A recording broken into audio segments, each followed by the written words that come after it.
Hi, my name's Chas Parker.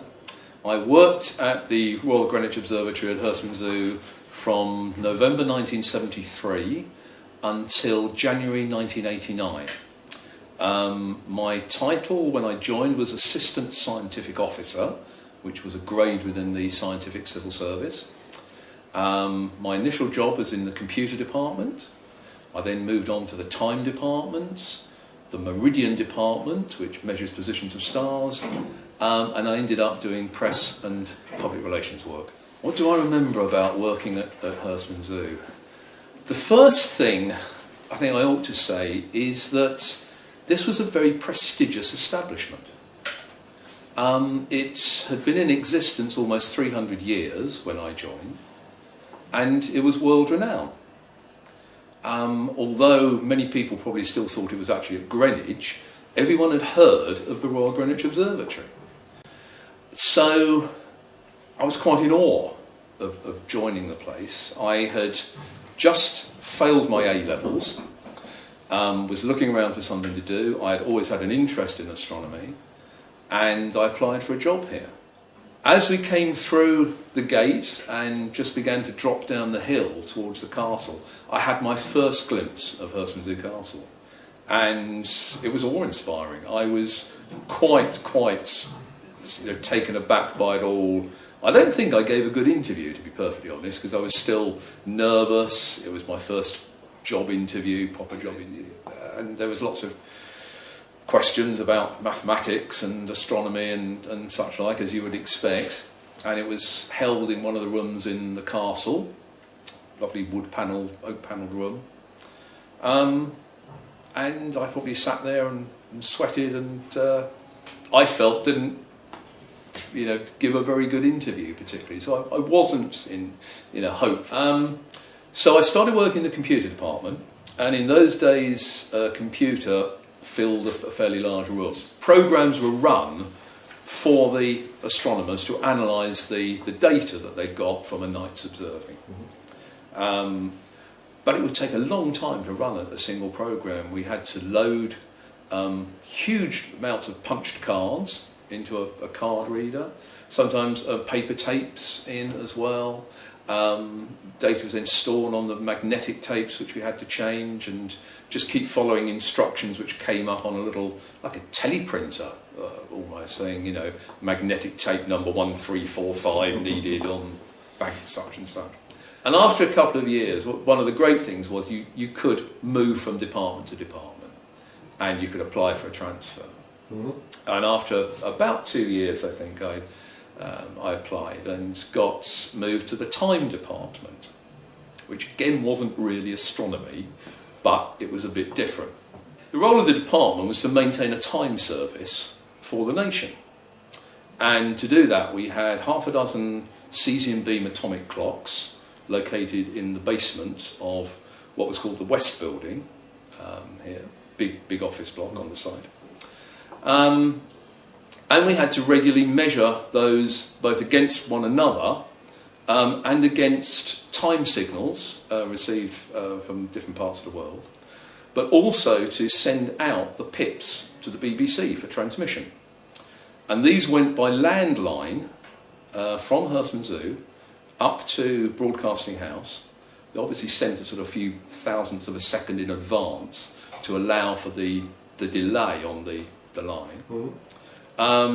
And they went from here every 15 minutes, and then the BBC broadcast them as and when, usually on the hour each hour. And regular times of the day we had to measure the 6 pips, so you tune into Radio 2, Radio 4, whatever it was, and measure the signal, the pip, on an oscilloscope. Mm-hmm. And also on that oscilloscope you had another trace, which was the atomic clock that you were using. So when the pip started, you'd get these little spikes in the signal, and you had 5 seconds in which to move the pulse from the clock to coincide with the first pulse of the 6 pips and press a button. There was also some observations involved, because what we did was monitor the rotation of the Earth. which is how you measure time essentially. Of course, a day is the Earth going around once on its axis. So we had a special telescope called the Photographic Zenith Tube, or PZT. And this is the most boring telescope on the site because you couldn't look through it. It was simply a tube which pointed directly overhead to the zenith, and its reflecting surface was a pool of mercury. So this was in the days before we actually appreciated the dangers, or all the dangers of mercury. Because one of the first things we'd do, we'd go up at the start of an observing session, and you'd open the little door in the side of this chamber of the tube of the telescope. Perhaps put on a pair of rubber gloves, I suppose, and then with a little glass rod, clean the scum off the surface of the mercury, wipe it off into a bucket. And then that ensured that you've got a clean surface for the observing. The machine was then pre-programmed to open a shutter at certain times when particular bright stars were going to be immediately overhead.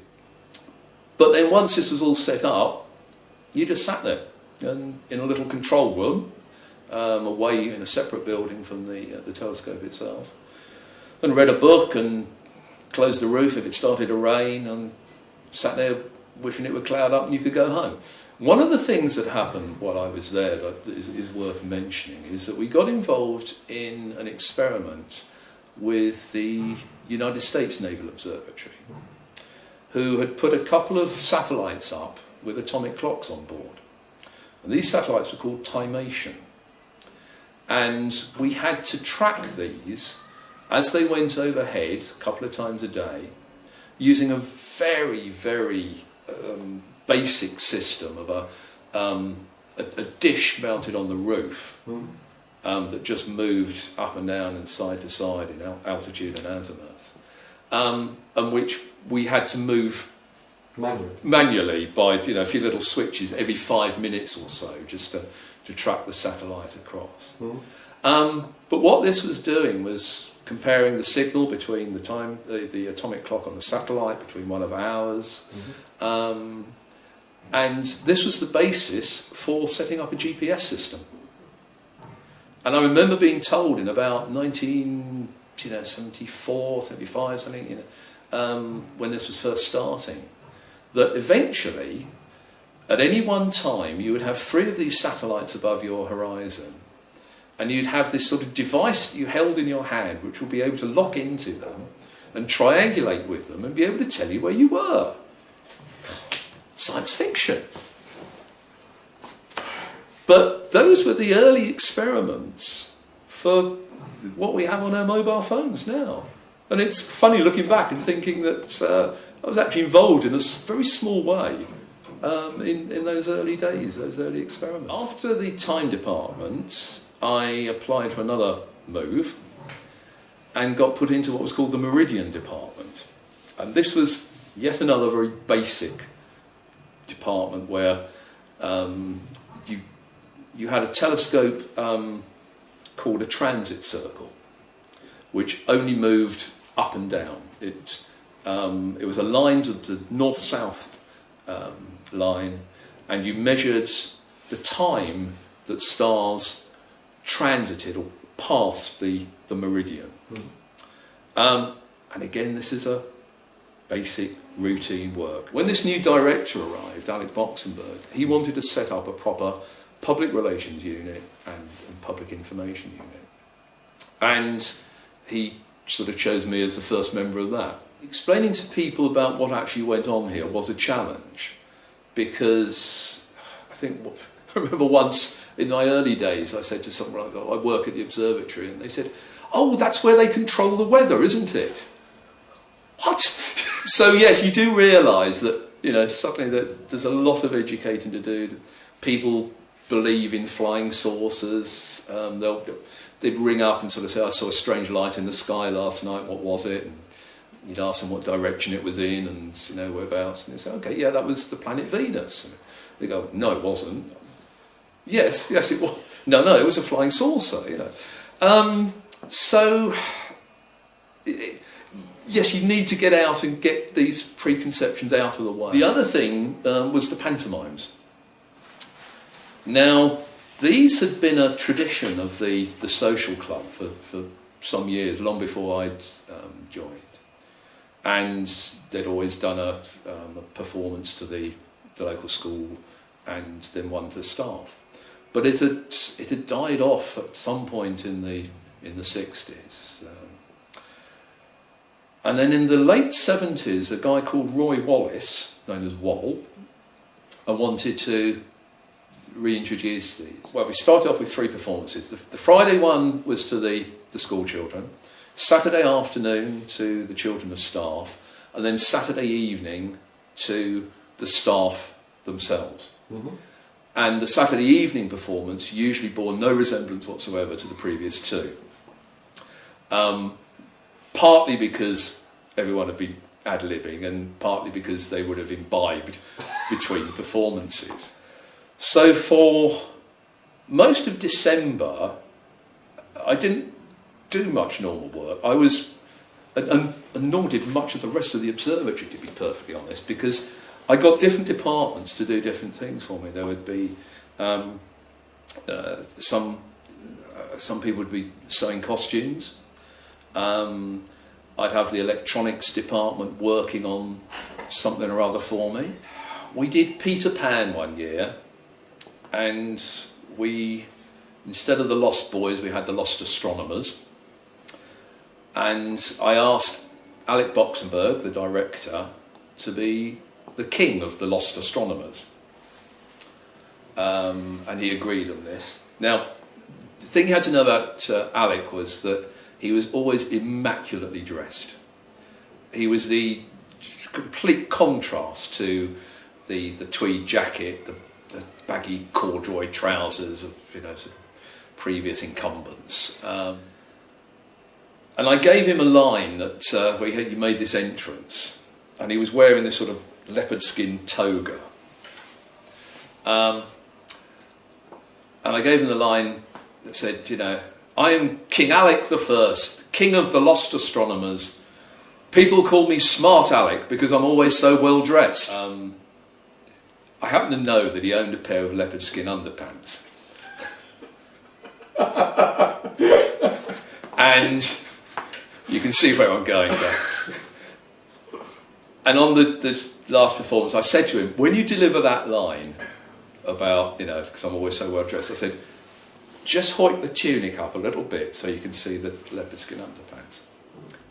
And he delivers this line, and instead of just giving a little back up, he pulls the entire tunic up to reveal this minuscule pair of leopard skin underpants. The poor girls were in apoplexy, they could not speak. The tears were running down their face. This was their big boss, the head of the place. Patrick Moore was always a great friend of Herstmonceux's. He'd used one of the telescopes here back in the 60s, I believe, to do his lunar mapping project, his observations for that. And I got to know him when The Sky at Night came to film a couple of occasions, and I ended up going out to La Palma and in the Canary Islands when they were filming about the observatory out there. He was a great supporter of Herstmonceux. He was outraged when they announced that it was going to be closed. He tried to campaign against it. And then some years later, when we opened the Science Centre here for the first time, he supported this place greatly as well. He was tremendously pleased to see it. He wanted to see the telescopes that Herstmonceux used again, and he was delighted that they were. He would be delighted now to see how successful the place is and how the telescopes are used for educational purposes. Yeah, he was a great, great guy. Great. Thanks very much, Chad.